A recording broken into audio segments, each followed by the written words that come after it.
semuanya, nama saya Yasmin Agnia Pramono, aku berasal dari kelas L dan di sini aku akan mempresentasikan mengenai desain Indonesian culture. Dan di sini aku akan menjelaskan tentang website, juga sound logo, aplikasi dan juga games yang di beberapa daerah. Yang pertama ada Krisna Bali. Oh ya, sebelumnya aku akan menjelaskan ini secara singkat karena pada wordnya sendiri itu aku mencakup banyak sekali dan aku akan mempersingkatnya saja supaya di video ini tidak terlalu lama. Dan yang pertama ini ada Krisna Bali. Krisna Bali ini itu adalah website, dan website ini itu terkenal yang berasal dari Bali, dan ini itu adalah website pusat pembelanjaan online yang sangat terkenal, dan di sini itu dia diakses dengan domain krisnabali.co.id, dan nama pembuat website ini adalah Gusti Ngurah Anom atau biasa dipanggil Ajik Krisna, makanya namanya itu adalah Krisna Bali.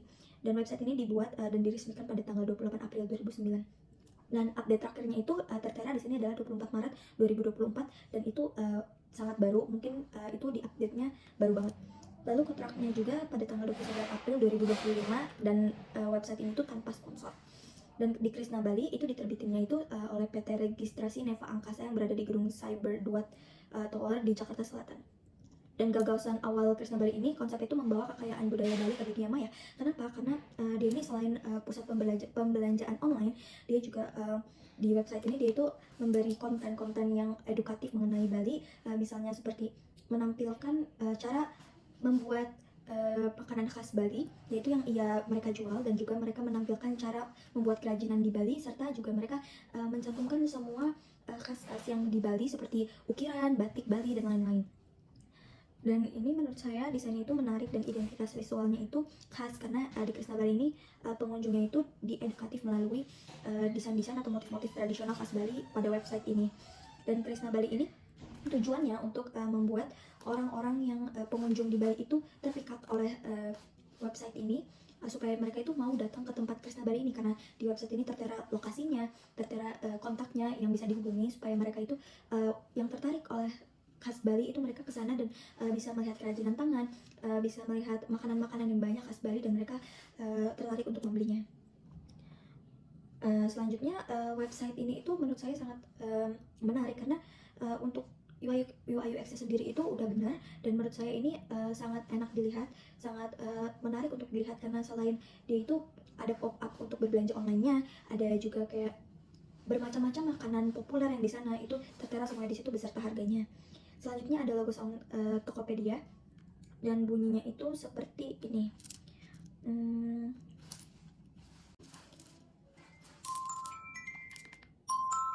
Nah, seperti itu. Dan menurut saya ini sangat khas dari Tokopedia, karena menurut saya yang dengar logo sound ini udah pasti tahu ini adalah Tokopedia. Mereka itu membuat logo sound itu sangat menarik, sehingga orang-orang itu terpikat dan menyimpan di pikiran mereka itu bahwa itu adalah Tokopedia, karena suaranya itu yang khas. Dan ini tuh merupakan perusahaan teknologi e-commerce yang didirikan di Indonesia, tepatnya di Jakarta, dan didirikan oleh William Tanu Wijaya dan Leontinus Alva Edison pada tahun 2009 beserta logo soundnya. Dan Tokopedia ini berkembang menjadi salah satu platform e-commerce yang terbesar di Indonesia, di Asia Tenggara juga. Perusahaan ini juga tujuannya itu memberdayakan pengusaha kecil dan menengah UKM. Dan menurut saya logo sound ini tujuannya itu untuk mengikat para pengguna, para pembeli, bahkan yang membeli di online, dan pengusaha-pengusaha kecil yang menjual online di Tokopedia ini terpikat pada Tokopedia dan mengetahui identitasnya melalui logo soundnya itu sendiri. Umumnya seperti tiba-tiba ada lagu na na na na, itu mereka langsung tahu oh ini adalah Tokopedia, seperti itu. Dan secara umum pembuatan logo sound ini juga harus melibatkan kolaborasi antara tim kreatif, yang dimana nama-nama pembuatnya itu harus bersifat privasi karena dilindungi oleh perusahaannya itu sendiri. Dan mereka itu menyampaikan pesan tentang kemudahan, inovasi, serta koneksi antara yang pastinya harus menarik bagi para target audiensnya. Dan target audiensnya itu pengguna online, penjual online, pengusaha kecil, dan pembeli di Indonesia yang melalui online, seperti itu. Dan logo sound ini juga harus menyesuaikan dengan media-media yang mereka ingin taruh gitu. Mereka ingin menuaikan Tokopedia seperti iklan yang ditampilkan di radio, video online, atau iklan televisi ataupun platform digital lainnya. Dan logo sound ini harus dibuat dengan mudah diingat oleh para khalayak ataupun target audiens.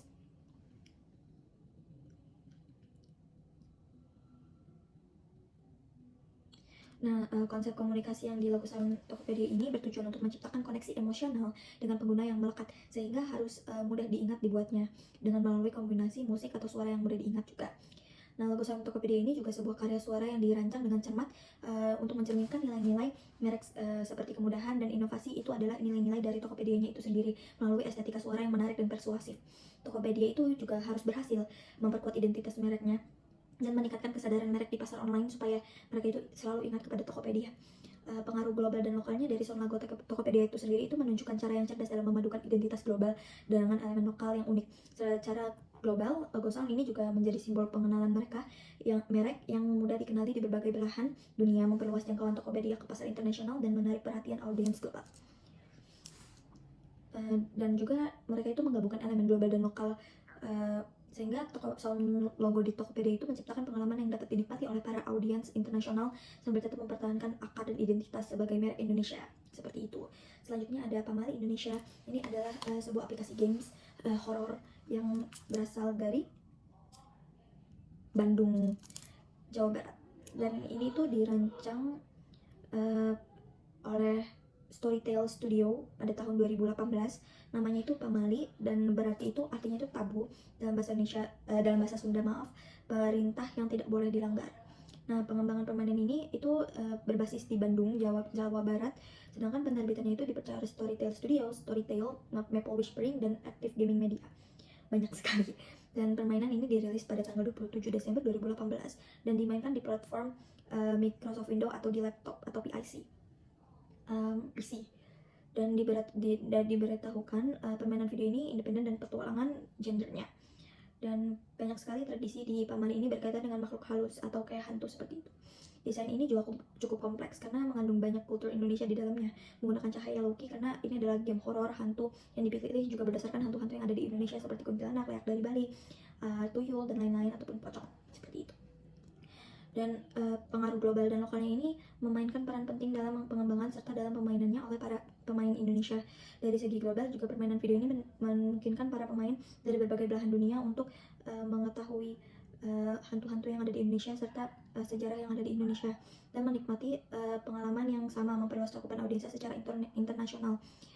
Untuk tujuannya sendiri juga mereka membuat games ini itu untuk membuat masyarakat itu tahu di Bandung itu cerita horornya seperti apa, sejarahnya seperti apa, dan membuat pengalaman para penggunanya itu pengalaman games horor yang menyenangkan dan juga menakutkan dan terasa emosional di dalamnya. Selanjutnya ada Selera Nusantara atau Chef Story. Ini adalah aplikasi game online juga yang tersedia di App Store maupun Play Store. Dan game ini game masak-masak basic story yang dirilis pada tahun 2021 diterbitkan oleh developer Gambir Studio yang berasal dari Yogyakarta. Dan pemain video Gambir ini karya dari Gambir Studio. Penerbitannya itu di Game Studio yang seperti saya bilang tadi yang dirilis pada tahun 2021. Gendernya itu slice of life, drama dan juga memasak. Nah, desain game ini juga cukup kompleks karena menyediakan makanan yang ada di Indonesia, which is banyak banget makanan yang ada di Indonesia seperti pecel lele, nasi goreng, sate ayam atau kambing, mie rebus, mie goreng, bakso, mie ayam, bubur, dan banyak banget. Dan tempat berjualan itu seperti terinspirasi dari makanan pecel lele yang biasa di pinggir jalan yang kayak gerobak gitu.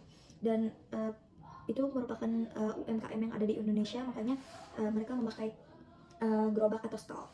Target pasar ini tuh anak-anak dan remaja perempuan karena game ini mempunyai cerita yang unik dan menarik untuk diselesaikan. Para pengaruh budaya juga sangat kental di dalam game ini karena mengusung konsep kelezatan Nusantara. Nah, maka dari itu game ini tuh juga sangat berpengaruh bagi budaya Indonesia. Jadi ini juga termasuk pada budaya lokal dan budaya globalnya sendiri juga. Kalau misalnya orang-orang yang ada di internasional mereka memainkan game ini juga mereka bisa mengetahui makanan-makanan yang ada di Indonesia sehingga mereka ingin mencobanya, dan itu juga bisa dapat mengundang turis yang ingin ke Indonesia.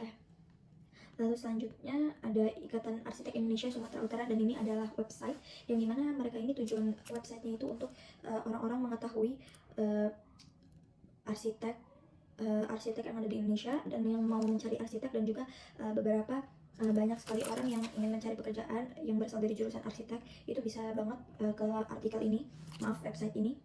Dan website ini itu resminya dari pecinta arsitektur di Sumatera Utara, Indonesia.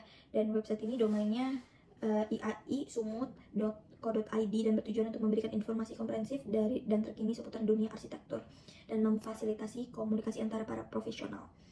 Dengan kebijakan privasi yang jelas, transparan, pengguna dapat merasa aman dan nyaman dalam berinteraksi dengan website ini. Dan pengembangan sejarah arsitektur di Indonesia juga update banget di website ini. IAI ini bertekad untuk mendorong kemajuan bidang arsitektur di Indonesia, dan perannya itu membangun infrastruktur dan lingkungan binaan di Indonesia terdapat diabaikan. Dan menurut aku website ini sangat relevan dan sangat bagus untuk digunakan karena pada saat aku melihat websitenya itu juga sangat ada unsur Indonesianya, yaitu dengan menggunakan color merah putih. Dan menurut aku sangat bagus karena di sini tuh informasinya itu lengkap, seperti ada kontaknya, bahkan badan pengurus hariannya dan juga contoh-contoh bangunan seperti itu. Dan selanjutnya itu ada sound logo dari SCTV, yaitu SCTV berasal dari Surabaya. Nah, desainernya itu namanya Dani Vicky dan diterbitinnya itu pada tahun 2022 dan penerbitnya sendiri itu adalah PT Surabaya Sentral Televisi. Ide desainnya ini awalnya itu SCTV itu logonya harus mencerminkan identitas merek yang kuat, modern, dan mudah diingat. Untuk mencapainya gunakan melodi dan dikombinasikan dengan instrumen tradisional Indonesia dan elektronik untuk menciptakan nuansa yang unik dan khas. Dan mereka itu menggunakan tambahan efek suara dinamis serta elemen yang mencerminkan kehidupan sosial di Indonesia. Dan biar penonton juga merasa lebih dekat pada SCTV ini sendiri. Tujuan dan desain logo ini harus dirancang untuk mempengaruhi penonton agar mengingat dan mengasosiasikan nada tersebut dengan SCTV dengan melodi dan efek suara yang dipilih yang menarik dan mampu meninggalkan kesan yang mendalam seperti emosional yang ada di kepala, seperti itu. Dan estetikanya sendiri, logo ini sangat penting untuk menarik perhatian penonton pengguna kombinasi instrumen tradisional di Indonesia dengan sentuhan elektronik modern. Keunikannya sendiri, sound logo juga memiliki keunikan yang membedakan dari kompetitor seperti RCTI, Antv, dan lain-lain, dan memberikan ciri khas yang unik dan mencerminkan identitas budaya lokal. Segmen target sasarannya itu mencakup penonton dari berbagai demografi, terutama keluarga, kaum muda, dan pencinta hiburan. Konten dan desain logo juga harus relevan dan menarik bagi berbagai segmen, yang pastinya merek disampaikan dengan efektif. Tujuan utamanya juga untuk memperkuat identitas merek SCTV, meninggalkan pengenalan merek, dan membangun hubungan emosional yang dengan penonton, seperti itu. Selanjutnya ada dari Persib Bandung, yaitu inovasi digital yang dirancang untuk memenuhi kebutuhan informasi para penggemar setia klub sepak bola yang ada di Bandung, dibuat oleh PT Persib Bandung, bermartabat dan disponsori oleh pinjaman online atau bisa disebut dengan pinjol pada tanggal 13 Februari 2013. Dikembanginnya oleh tim Persib Bandung sendiri atau mitra terkait, dan ini merupakan aplikasi yang ada di Play Store ataupun App Store yang bertujuan untuk memberikan kemudahan akses dan update terbaru seputar klub bagi para penggemarnya. Dan ini tuh target pasarnya itu penggemar bola yang ada di Bandung, yaitu penggemar Persib. Dan melalui aplikasi ini pengguna juga mudah memperoleh berita terkini seputar Persib Bandung. Dan aplikasi ini juga menawarkan layanan pembelian atau merchandise resmi Persib Bandung dan tiket pertandingannya dan semakin memperkuat ikatan antara klub dan para penggemarnya. Menurut aku ini benar-benar bagus banget aplikasinya untuk para penggemar dan target audiensnya, karena di sini mencakup banyak hal yang ada di aplikasinya, seperti yang tadi aku bilangin itu ada merchandise, tiket pertandingan, dan juga ada berita terkini, dan juga di situ ada dicantumin pemain-pemainnya, bahkan pemain barunya juga dicantumin, dan mereka juga tersedia di Android, iOS ataupun web dan juga aplikasi, serta menjadi sarana penting bagi para penggemar untuk tetap terhubung dengan klub favorit mereka, yaitu Persib.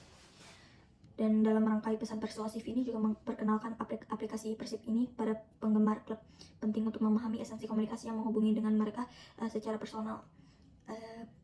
Dan menurut aku Persib ini itu sangat ini ya, menarik karena nggak banyak orang-orang yang klub itu membuat aplikasi sehingga terhubung kepada para penggemarnya, jadi penggemarnya itu tetap loyal ke mereka atau setia. Dan kesatuan fungsi estetikanya itu terwujud setiap tingkah desain menghadirkan antarmuka dan intuitif. Dan ide awalnya itu muncul dari kebutuhan mendalam untuk mempertemukan penggemar setiap Persib Bandung dengan klub kesayangan mereka, yaitu Persib, melalui sebuah platform digital, dan didorong oleh semangat kecintaan terhadap klub. Aplikasi ini juga mencerminkan pengaruh budaya lokal dan global dalam keseluruhan konsepnya, karena dengan keberadaan aplikasi ini juga menjadi sarana untuk mengakses informasi terbaru tentang klub sepak bola. Dan secara lokal, aplikasi ini juga memperkuat identitas budaya kota Bandung sebagai pusat kegiatan sepak bola yang berkembang dengan pesat. Dan aplikasi ini juga menghubungkan penggemar dengan akar budaya. Dan juga ada pengaruh global itu dalam aplikasi ini melalui antarmuka pengguna modern dan teknologi yang digunakan. Hal ini menjadikan aplikasi ini dapat diterima penggemar sepak bola di seluruh dunia. Jadi di seluruh dunia itu bisa menggunakan aplikasi ini yang mereka itu penggemar sepak bola Persib di Bandung. Dan bisa menguatkan hubungan antara budaya lokal dan global juga, dan menjembatani kesenjangan antara budaya lokal dan global di dalam dunia olahraga. Sekian dari saya, terima kasih.